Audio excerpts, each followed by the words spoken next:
friends, welcome back to another episode of MTD CNC USA. I am at Ross Machine and I'm with my good friend Sarah. Women in manufacturing, so important and such important stories to convey as well. So we're gonna learn a little bit today about Sarah and her adventure and journey coming into the manufacturing world. So Sarah, thank you so much for being brave enough to take that microphone, put it in your hand, hit record on these cameras, and share your story with our global audience. Thank you for having me. First got here, I believe you took on the idea of maybe working in the front office, doing paperwork stuff, but you really had an inspiration to come work with the machines and be more hands-on, is that right? Yes, so when I first started, that was the idea. I would kind of be in the office, but then my boss, Keith, he kind of showed me a little bit in the shop, and after that I went straight to him. I was like, this is where I want to be. No kidding. Yeah.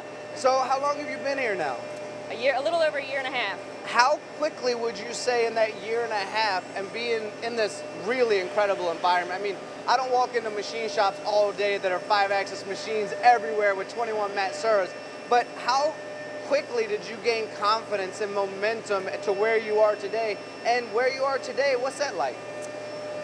I would say I was pretty much working on my own within less than 6 months. Wow. And then probably with like the beginning of this year is when I really felt like I was in my groove. Like I feel like I really know what I'm doing and I enjoy what I'm doing now. So that was going to be my next question actually was, and do you still enjoy it, and do you see this being a career because it wasn't going to be in a grocery store? Absolutely.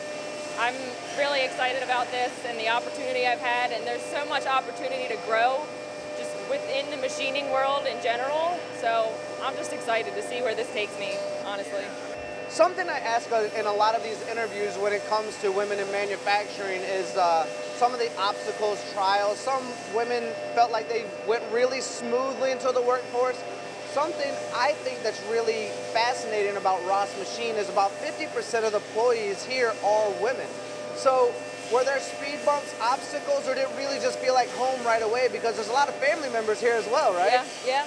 They all kind of welcomed me like it was home. Like I fit right in. I feel like it wasn't, obviously it was daunting starting a whole new career, but they made it super easy on me. What advice would you say for the other women out there watching this that are considering maybe making a change in their own lives, or that are coming out of high school, that are getting ready to jump into some sort of workforce, but aren't, they don't know exactly what they want to do? What type of advice would you offer other women out there that are looking to make this type of commitment into the machining world?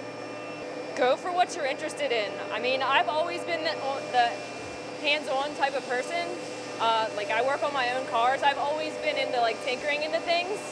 And if that's something you're interested in, if that's what you like to do, go for it. Because, I mean, there's always something out there for you. And don't let the gossip of the world hold you back. Do whatever feels right. Yep.